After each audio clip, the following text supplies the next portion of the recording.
Try Not to Cringe Masters Edition. This Jokoy guy. Woo! One, he looks like Howie Mandel. Like, he was like, oh, I'm Filipino. I'm like, you're Asian? You look like a white guy.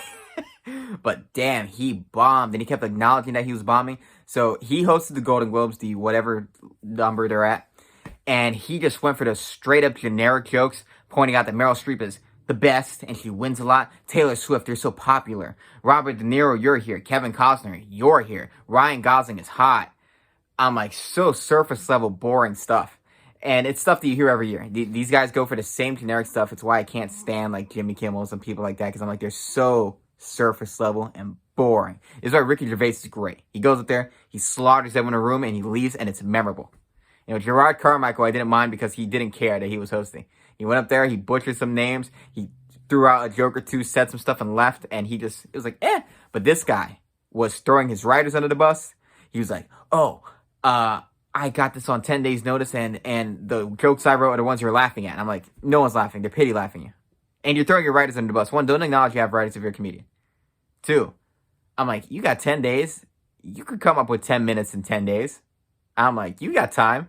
This is not a UFC fight. you don't got to train for this. And I'm like, with the stuff you came up with, I'm just like, I can't tell what you wrote and what you didn't write. It was just generic surface level stuff. But I watched the thing and I kept pausing and I kept cringing. And when he did the color purple, like, poop joke, I was like, oh my God, I was dying on the inside. I was dying. Everything he said was so cringeworthy. There was the closest thing to a funny that he almost made was the Robert De Niro got his girlfriend pregnant at 80 thing. That was the closest he got to a joke. But his delivery was terrible. And I'm just like, this guy is amateur hour. And comedians have to have a confidence level when they go up there. They have to say everything like their jokes are bulletproof. Look at Anthony Jeselnik. He's my personal favorite. He says every joke like he knows it's the greatest joke you've ever heard. And that confidence you have, that just bulletproof confidence, is what sells a joke. This guy was up there and you could just see the anxiety. And I don't blame him. You know, I don't think he's some bad guy or anything like that. Because I'm like, if I tried it, I would probably have an anxiety attack. But that's why I wouldn't try it. I'm like, this guy was not ready. Like, I'm like, you're a professional comedian. I'm like, the second you realize you're bombing like that, don't acknowledge it. Don't throw your writers under the bus.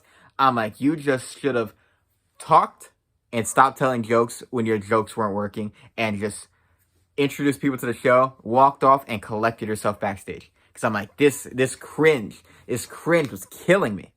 And he acknowledged that he sucked, but I'm like, damn, that was the worst first 10 minutes ever. I'm like, this should inspire Try Not to Cringe challenges. I'm like, I want to see PewDiePie do this.